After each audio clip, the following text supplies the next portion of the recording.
Hey everybody, Bob Chick back with another edition of the Voice of Bodybuilding, and I am with Hall of Famer, fresh out of the shower. He is clean, he is shaven, and he is ready to go. Sugar Shawn Ray. Absolutely, but I'm not jet lagged. I think you just came back from Dubai. We had a show over in Prague, and Yeah, I just got off the bike at the beach.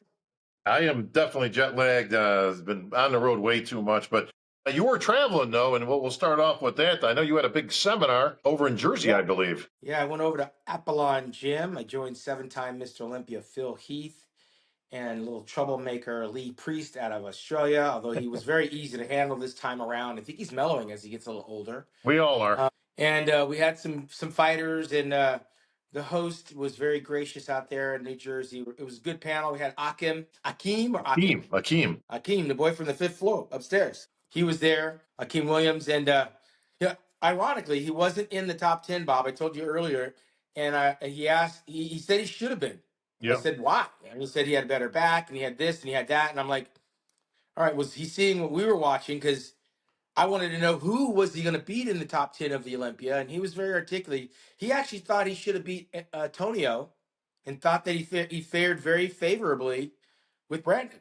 Well, I mean, I give him credit at Seventh and least, eighth. and that's a great question because often that's not really asked. Like somebody says, like, "Hey, I thought I should have been top 5, top 10, whatever," right?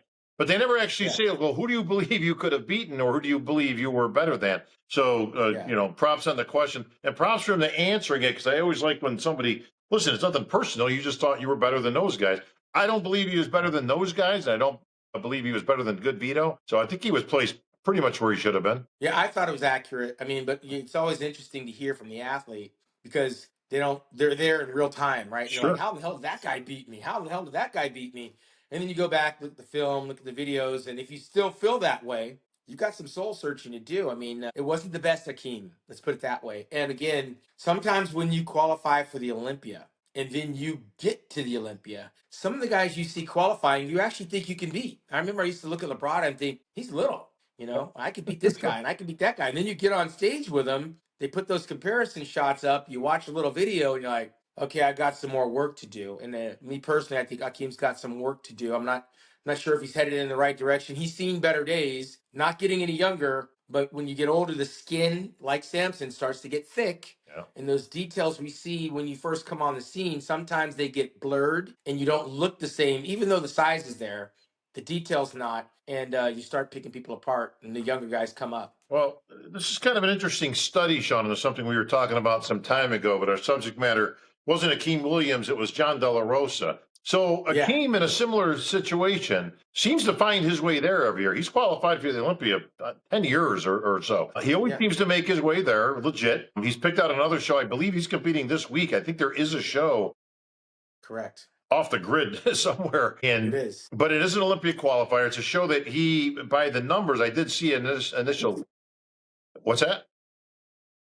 Last year.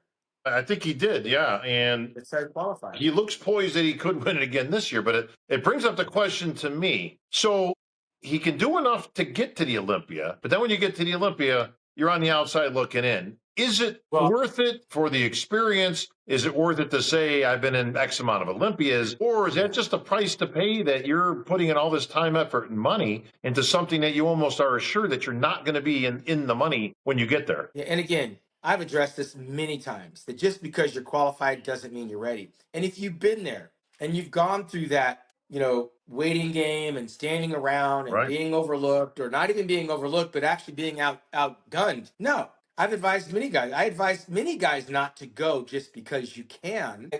You and I both are guilty of telling Reagan Grimes he's not ready. Yeah. Where did Reagan place this year? I believe he was 12th or 13th, somewhere in that range. Okay. Where did Urs place this year? Same thing. He was in that 12th, 13th, 14th range.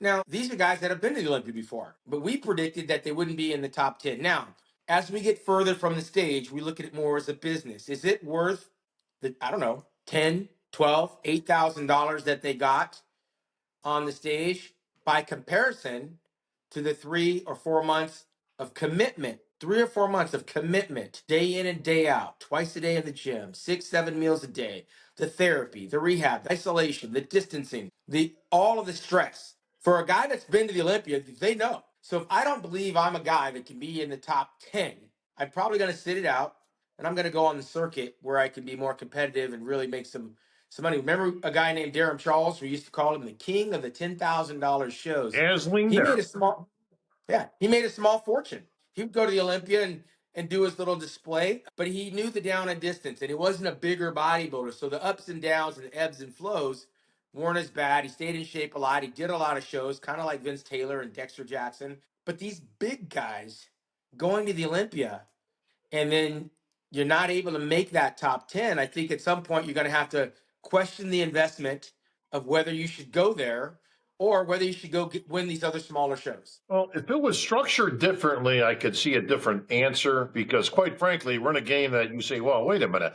You compete to qualify, you qualify, and then you're not going to go. So it seems a little defeating. By the same token, if we were structured where there was I don't know, league minimum, so to say, right? And if you showed up, you got 10 grand. I don't care who it is, right? Like if you qualify, you're in the open, you get $10,000. Maybe that's enough that you go, well, listen, the guy ain't losing money. You know, if he's crafty and Right. it's a great experience and he gets there and he gets experience and all that. But that's not the way it's structured, at least currently, which makes it interesting, right? Because now you do have a dilemma on your hands, like De La Rosa did, and he made the choice to sit it out or to say, all right, I'm going to call it a career now. But should you go? Shouldn't you go? Well, again, it's about dollars and cents from the athlete standpoint of view. It's about promotion from the promoter standpoint of view. Promoter wants everybody. The more, the merrier. But you know what? The Olympic Games isn't structured that way, and they've been around a whole lot longer than the Mr. Olympia. Yeah. The Super Bowl has been around about the same amount of time, but there's a process of elimination. The bodybuilder, for their health reasons, has to question, all right, I've been to the Olympia before. I know what it's like. Do I want to run the risk of spending all this money to just get that money back and break even? Is it worth it on my body? Is it worth it on my relationships? Is it worth it for my business? Again, I had mentioned earlier when Samson won the Mr. Olympia, he should have just done the business of Mr. Olympia and go on a world tour or retired and maximize the title. By jumping back in, you run the risk of losing it and lose a little bit of that shine. We were talking earlier. This happened to Brandon Curry. Yeah. This happened to Samir Banu, to Chris Dickerson. They spent the rest of their career after having that one moment chasing that victory all over again. Some people love it so much that, like Ronnie Coleman said, and you were there. Ronnie Coleman said, in 1992, I competed and I didn't win a dime. That's right. 1993, I didn't get $1. 1994, and he went all the way up to 97 about how much money he did not make as a result of training and dieting and sacrificing for the Olympics while holding down another job. He was a cop. He would have done this for free. And there's so many people in our industry that will do this for free that it's hard to bring together a collection of the majority of people that say, you know what? This is a profession. We're not going to do it for free. We need to be paid or we're not doing it. There's not enough individuals that think this is a business. You're making money because I qualified to be here. Even if I'm 20th, I need to be paid.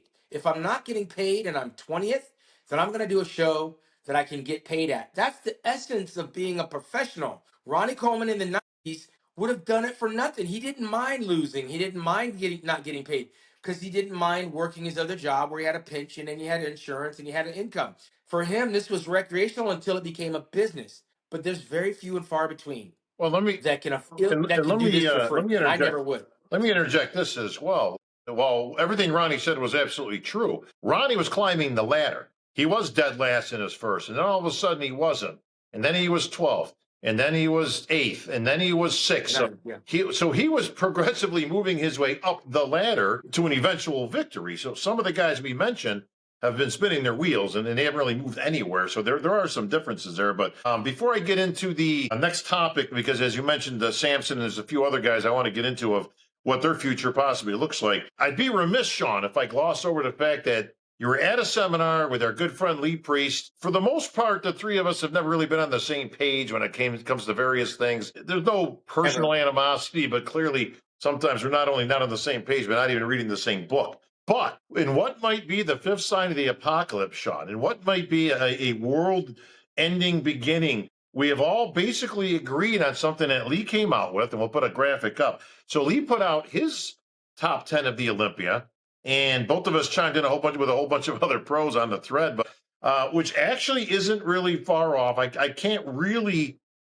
have too much argument with it, maybe one placing or two, but he's got, and you guys can look at the graphic here if you haven't seen it. Andrew Jack winning, Hottie, Martin, Samson, Brandon, Tonio, Derek all the way in seventh. Guy named Nick Walker in eighth place. Kind of got a smile on that one. Akeem and Good Vito. So that's his top 10, Shawn. And your response was something along the lines of no argument here. Yeah, I mean, that is a solid case for what I witnessed, and I wouldn't have a strong argument. A few of the guys could have jockeyed, could have changed a few places, but it was pretty close. Like if Andrew won, are we hearing boos?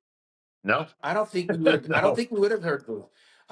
If Nick Walker was announced in eighth place, you think they would have blamed you They blame as me anyways, but sabotaging yeah, him? I know what you mean. Yeah, they'll turn the finger right on you. Bob said this 8 months ago, and conspiracy. You would have been the reason that he would have been announced in eighth. Where collectively, I think the majority of the people would agree that that would have been a justifiable placing.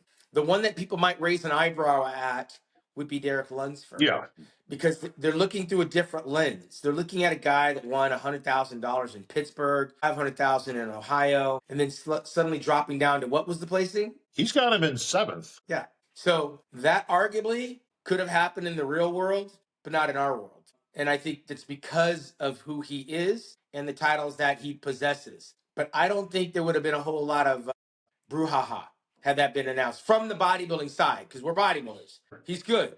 He's good, but he was off. I wish they had done that with Dorian Yates back in the day. I wish they had done that with Ronnie Coleman even a Right. couple of times.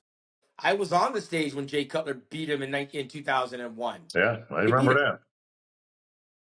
They weren't going to allow that to happen. Ronnie actually had one foot in the grave that night, the day before. That's right. He was not going to make it. On the way to the hospital, loaded up with all kind of water and still pulled off the victory. That being said, would have given the industry something to talk about for sure. Well, speaking of Nick and Lee also putting him in eighth place, which I thought was kind of ironic, but I did have to get a You guys smile on never it. agree on anything. I mean, That's for the crazy. record, he ended up in sixth. I don't think a lot of people had him that high, but for whatever reason, that's okay. But big changes already. He fired his coach this week, guy named Kyle Wilkes. I'm not familiar with Kyle personally, but I don't know. he seems to have done him all right. But I think in the big twist of the whole story of him firing his coach was his comments afterwards, which weren't really too favorable. But what I caught out of that was when he said, I didn't even like my physique in Pittsburgh. Like he thought that wasn't even like up to his specs of what he could have, should have been, and thinks that possibly that cost him the show against Derek. Well, and that's coming from the horse's mouth.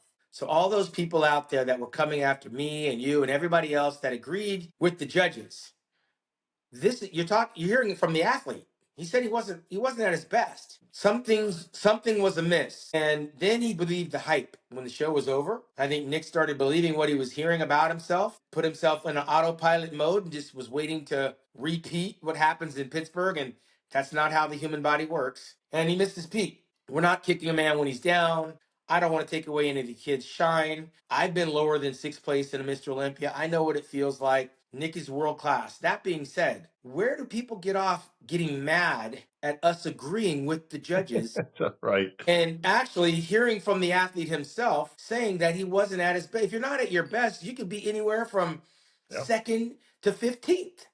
So he's acknowledging that he wasn't at his best. He fired his coach after the show was over. He now knows that he could have done better. That's an acknowledgement that he wasn't ready and there was no controversy. And again, you could be from as far as second place down out of the top 10 when you know that you're not on. I knew when it happened to me after winning the Nationals in 87 over Phil Hill, coming into the Night of Champions and getting fourth place, all I could do was applaud the guys because I knew I was not at my best. When you know you're not at your best, it doesn't hurt as much. What hurts now is that the athletes can go to Instagram or TikTok or whatever, and they can hear from their favorite loyal fans how they got screwed, how this athlete said this and that athlete said that, and then they start formulating all this negativity. The athlete has got to block that out and focus on how he messed up and how to fix it. Kudos to Nick for recognizing that maybe that coach is not the right one. Time to turn the page and move on. Yeah, agreed. And we'll see. There's guys like him and Samson and the Jack and various others that we're going to see. Martin, which we're going to get into in the Prague Pro results in just a moment, of what they're going to do in 2026. This is where it gets interesting because what you do in the beginning of the year may dictate what goes on at the end of the year. We both speculated that 100%. it probably wasn't a great move for Samson to go in the Arnold. We got the money aspect. We got, he's a fighting champion. He doesn't mind putting it on the line. We both were in agreement that this was probably not a good tactical move and that there was too much risk to reward. If he won, great. You got $500,000, you got a title, you're still Mr. Olympia, and you go on your merry way. Unfortunately, that's not what happened. So the strategy backfired, in my opinion, but now it really puts him in a circular spot of, okay, what do I do now? Went to the Arnold, lost, doesn't lose the Olympia title, but let's face it, a lot of that shine gets taken out when you get beat as a reigning Olympia champion. Didn't put the big buck in his pocket, but still didn't do too bad for himself, and a couple $100,000 for runner-up. But then continued on into the Olympia, and obviously things didn't go his way there in a fourth place finish. Rebounds and goes now in Prague, but loses again. So Samson now 0 for 3 in his last competition since the Olympia. More importantly, Shawn, is where does that put him now in the scheme of what does Samson do? Doesn't have to qualify. We all know that, qualified for life. But what does he do? Does he take some time off? Do we see him in next year's Olympia? Will he possibly go back in the Arnold now and go that route? Where does he go? Him being a former Mr. Olympia, and that's really why you lift weights. Yeah. You can't get distracted by the prize money. He didn't start bodybuilding because he wanted to win a bunch of prize money. You've Right. got to recognize the down and distance. Why am I here? What is my mission in this industry?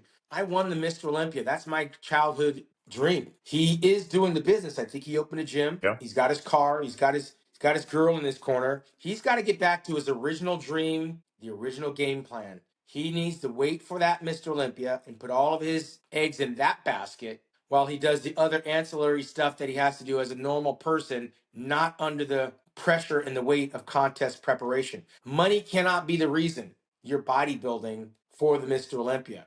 When Ronnie Coleman was saying, I competed and I didn't get a dime and I didn't get a dollar and all those other things, he was working, like you said, until he got paid. Yeah. I guarantee you, had he won the Olympia and fell out of the top 10 and didn't get a dime or a dollar, he'd probably be complaining because at the time he was Mr. Olympia, he could have helped everybody else get money. Once you've made that type of money, you cannot sacrifice stepping over a dollar to pick up a quarter. Samson has now got to go back to trying to become Mr. Olympia, and it's going to take an entire year for him to do it. And probably his girl, his family, his friends, his business, they will all appreciate the idea that we have a long off season, which when I'm thinking in my head, the off season for Samson should be nothing until December, and then use December to start loosening up all the body parts. In January, start trying to get your appetite back. By March, you're starting to head into the Olympia next year. He has got to be strategic.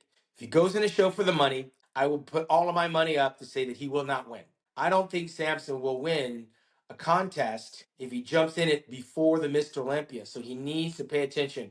This is chess, not checkers. He's got guys on the rise like Fitzwater, who may wind up in Ohio. Hadi Chupin may wind up in Ohio. Andrew Jack. There's not an easy show for Samson to win to decorate his resume.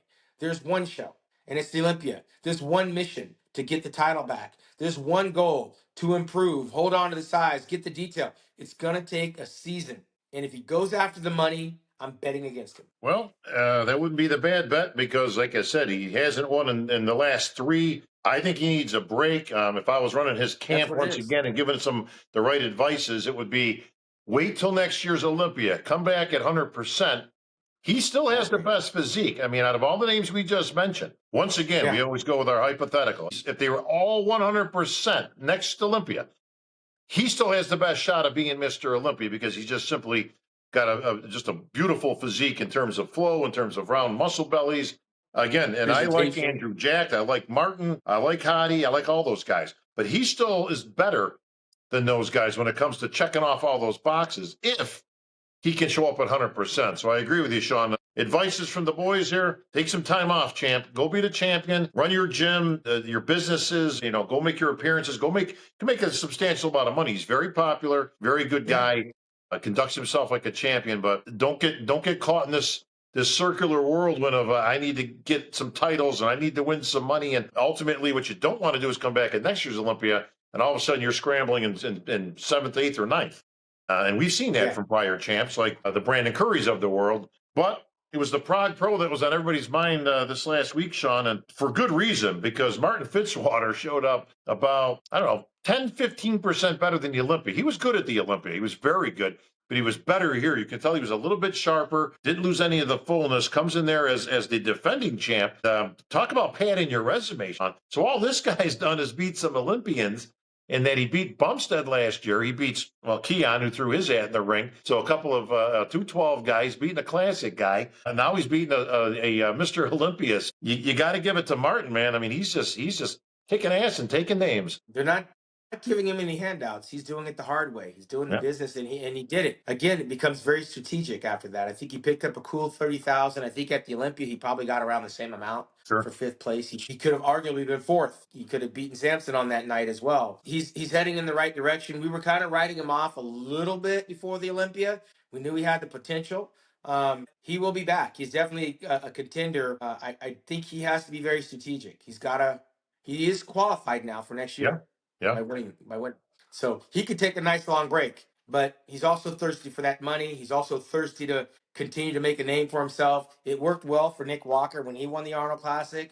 Worked well for Hottie when he won it. Worked well for Samson. Yeah. I think Fitzwater may be eyeballing that Arnold Classic championship, and if he is, he needs to keep doing what he's doing. He doesn't need to do anything extra. I believe he is, and I believe he should. That's a guy who absolutely should be in the show. No word on Hottie yet, if that's a show he's targeting. Andrew Jack, I believe, has said that he is committed to going to the Arnold, so that would be a great showdown with these two guys. And listen, either one can beat each other. They've beaten each other, I assume, over the past few years. So that's a hell of a matchup right there. But Martin comes out on top here. And by the way, I did read some of the fan stuff that's out there. And it's interesting how many people will say something to the effect of, I don't understand. Samson just beat him at the Olympia, and now it's flip-flopped at this show, and Samson was better.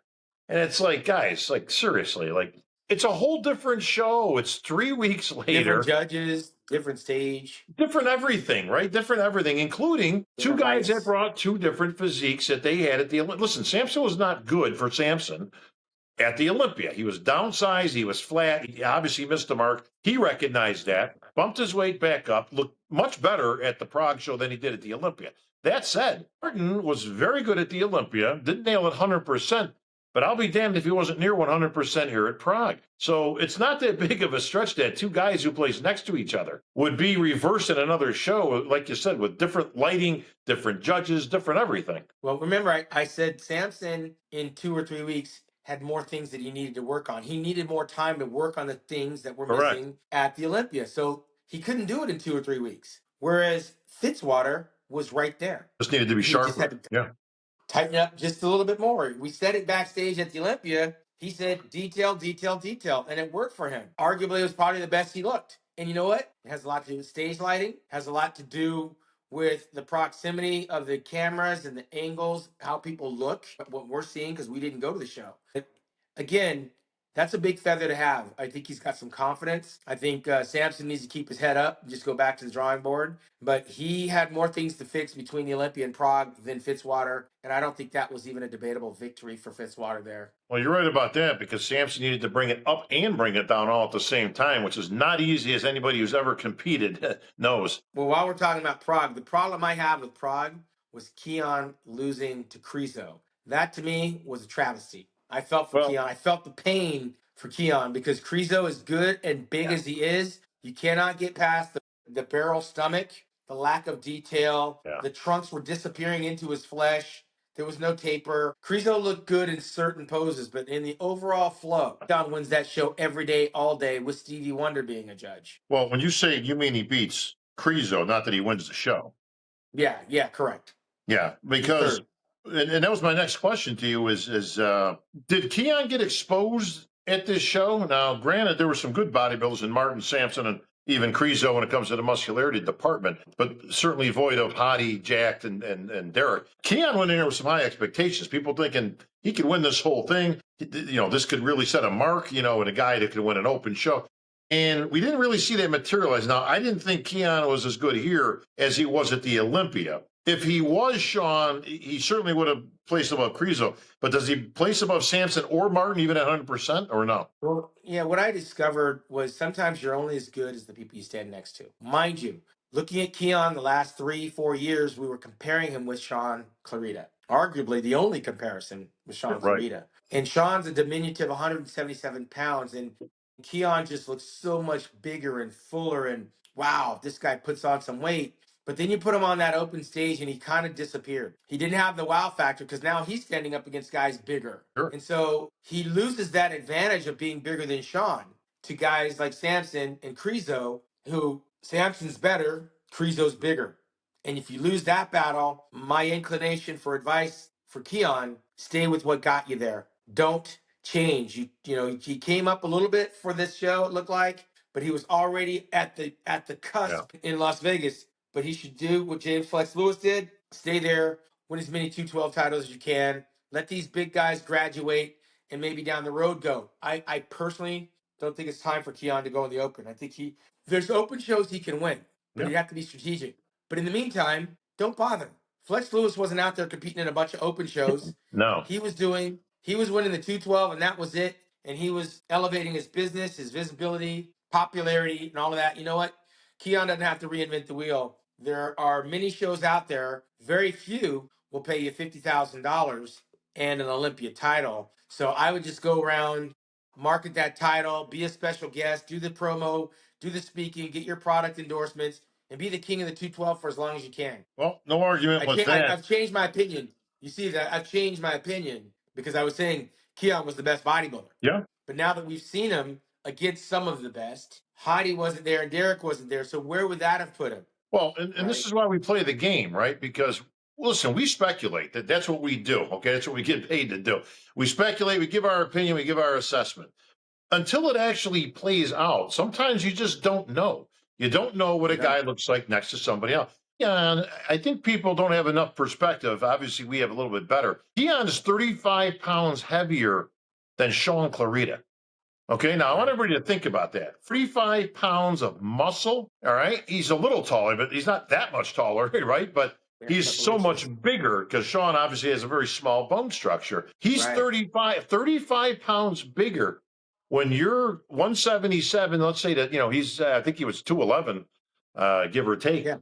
When you supersize that, so when you go from, 220 and you got a guy 35 pounds heavier than you, okay, there's a big difference there in roundness, muscularity, thickness. That's just the way it goes. So, for those who think, we're just kind of stuck in our ways or we just kind of put our thing. Listen, we change opinions too as we go because things present themselves. And Keon presented himself. That's why I asked you, did he get exposed? And I think he did a little bit. Yeah. Well, I mean, listen, because you're only as good as the people you stand next to.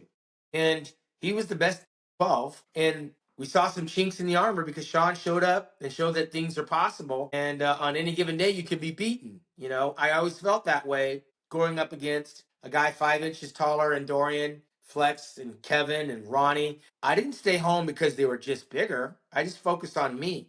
And back in the old days, that was rewarded because they wouldn't just give the bigger guy a reward just because he was bigger. Gunther Schlierkamp never beat me. Marcus Rule never beat me. Paul Dillette beat me twice. All right, Paul, you got me twice. But there's some guys that I took turns beating, and it was because I was just my condition. And I was 2'6", 211. And he's standing next to guys that were not Ronnie Coleman-ish, but Samson's a big boy. Krizo's a big boy. Krizo's a big boy. And I think I look back, I'm like, Krizo have beaten me in my prime because I think I'd have a hard time against Keon. Keon's very good. Keon's like the Kai Green of my time. Sure. But the judges are not allowing that to happen. And I think Krizo got over rewarded. And if I'm Keon, I leave my legacy in the 212 at least for another year. There's not enough meat on the bone to go in the open unless he's strategic about it. But then he would have to peak somewhere throughout the year that might screw him up for the Olympia. And I don't want to see him make that mistake. Keep in mind, too, Shawn, he's got that stomach issue that he really has to keep an eye on. Right now, if I'm him, I'd be looking at possible solutions to that because it's only going to get worse. I know he has talked to Phil Heath, who's the resident expert at that, and Phil offered his advices because he's like, look, I've been through this. I've gone through exactly what you're going to go through or should go through. And that separation of the abdominal wall only gets worse. It doesn't ever get better. It doesn't correct itself. And the bigger he gets, the worse it's going to be. You saw a little bit of that this year. So something for him to keep an eye on. Hopefully it doesn't take him out for any type of a long time period, as he's young in his career, and he can win this 212 for as long as he wants to. Really, he could actually contend for the record of Flex Lewis of 7, I believe, because he's that good. But Krizo, two things. One, probably the best shape we've ever seen him in. He has made improvements. He's brought up some body parts, got his glutes a little bit fuller, a little bit thicker. There's a whole bunch of nothing going on there before. His back is a little improved. He's still got that impingement with his one shoulder that he had surgery on. So it's not the best pose, but it's far better than it was. I do have to be critical of one thing. I actually saw Krizo doing the Sergio pose. Okay, and for everybody who knows what that is, the victory, this was not a good idea, bro. Let me tell you something, okay? Yeah. And even as good as Lee Priest is, I know we've all had our battles with Lee. That pose for Lee was okay. It wasn't Sergio, okay? There's been one guy in history that I've seen that can hit that pose and look that good, short of Steve Reeves himself, because Steve Reeves actually was the originator of a similar pose like that. Yes. But nobody touched Sergio, not even Lee Priest, in that pose. But Krizo's got no business hitting that. It's Michael, just take that out of your repertoire. Don't put your arms up over your head when you have a square waist like that. It was not a good pose, Shawn. Yeah, and sometimes you don't know it until you see the pictures in the video, and I'm sure he probably knows it now. But there's a lot of big guys trying to do ballerina poses that don't look right, but they got to go through it to understand not to do that. Well, like I say, good for him. He's already qualified because he won, was it last week or the week before? So he's already qualified. So we'll see what he ends up doing if he makes some further improvements. We see him at the Olympia stage. Rounding out the top five, Shawn, was a relatively new guy. Don't know if I'm getting his name. It's Joanne or Johan or Joan Cradles Martinez. A lot of muscle, a decent looking kid, posed very well. For him, again, it's not a guy that's very well known, but he can hang with those guys. He's got some imbalances to his physique, but he's got a lot of muscle and he's put together pretty good. Yeah, and again, there's shows on the calendar year that he can actually move up his placing, because you won't be going up against Samson. You won't be standing next to Fitzwater and Keon. So he's got to pick the right one. Unfortunately for him, that was right on the heels of the Olympia, and that was a bad choice for him. Well, you know what? Maybe he's the guy that will be in this next show that's coming up against Akeem. Yeah. He could give Akeem trouble. He's actually put together a little bit better, and he's much better from the back. So I would not be surprised if Akeem and him, comes down to these two guys at the end. A lot of the other names I didn't recognize, of course, going to be a lot of Europeans that are in that type of a show. But so it's going to bring us to some new, you can't make some of this stuff up, Shawn. I mean, that's the best way I can put it. So big news over the week breaking, big smoking gun breaking news, Shawn. Somebody got Big Steve on camera, and he was on his phone, and he was at the judge's table. What's going on there? What kind of chicanery is happening here? And you got to consider the source on this, people. I mean, seriously, we spend way too much time talking about these people out there who just want to make anything out of anything. They find a smoking gun, but there's no crime. So my question to you is, other than Martin, let's just focus on the top three. I mean, really the top two, because Krizo, nobody had in first or second, I believe, at this show. So where does the conspiracy, crime, smoking gun, misdoings, whatever you want to call it, did anybody not have Martin winning this show? Well, and I like Samson. I'm on record as saying he's my favorite bodybuilder. Me too. So I agreed that Samson was second. Big Steve gets no argument from me, but when did only one judge become the voice of everything? There's a collection of judges. So if one judge is on their phone and another judge is going to take a piss, once the scores are in, they're final. So no, I think a much to do about nothing. That's what that is. Yeah, and I'm not going to, I don't want to give it any time, because it's so ludicrous. It's so just utterly irresponsible to just automatically think there's some wrongdoing going on. Okay, and I saw the foot. Listen, okay, he pulls out his phone, right? He looks like he gets a text or some kind of thing. He barely looks at it. He puts it back in.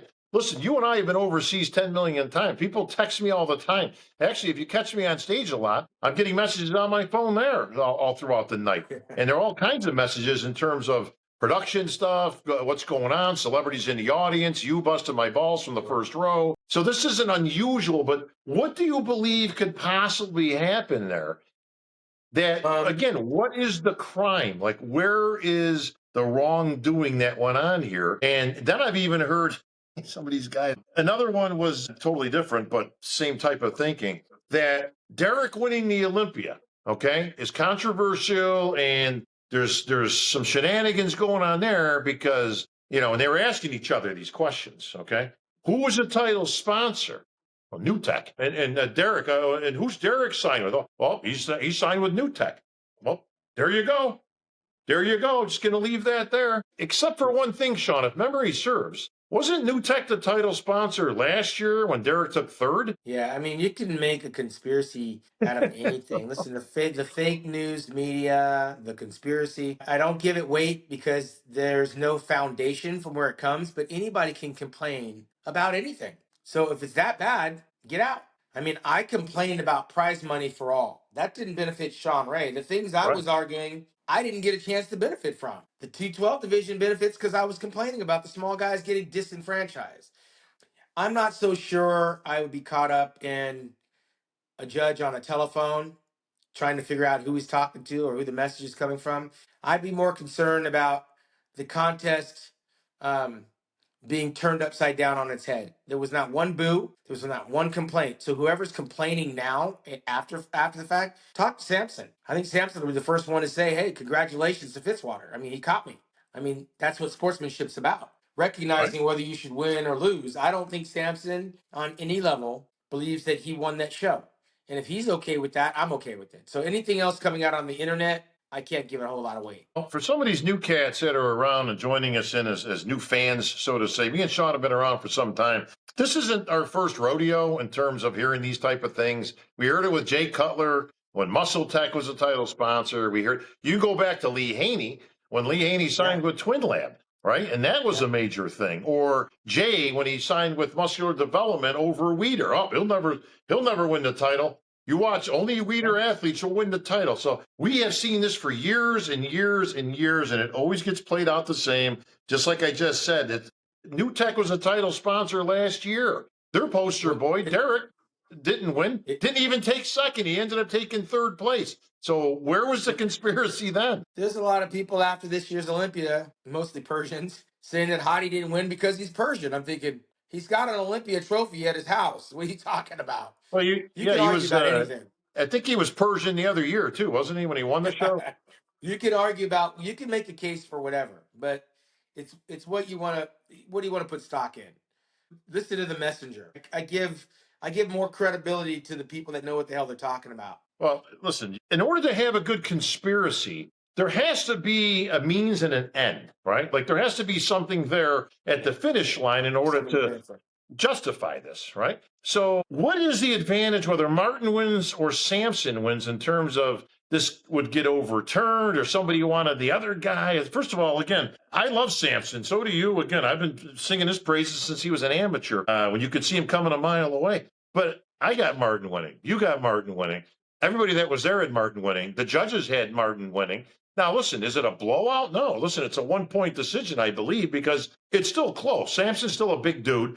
He's still 300 pounds. He still had the wherewithal to win a Mr. Olympia title. He poses very well, and he really came alive past the Olympia where, he actually filled out, and he got some conditioning back, not enough, but enough to make it a competition. So, no, it's not a blowout. It's a competition. And at the end of the day, like you said, there was no booze. There was no anybody bitching or complaining or conspiracy. So why invent one when, like I said, a smoking gun with no crime? I think you got to consider the source. We're living in an alternative universe where people can complain about anything, not even a valid thing. So consider who's complaining, who's the one making the noise. Listen to the messenger, and then go out and do your deep dive into what the majority of the people are saying. And if it contradicts the one that's making a lot of noise, there's nothing there. Turn the channel. Turn the page. Yeah, agreed, bro. We got bigger fish to fry, and a whole season coming up, and so let the conspiracies fly if that's what makes your day. Some people just can't. They really don't have anything else to talk about because that's all they got. So that's okay. But that's going to wrap it up this week, Sean, for another edition of The Voice of Bodybuilding. For Sugar Shawn Ray, I'm Bob Chick, and yo, we out of here.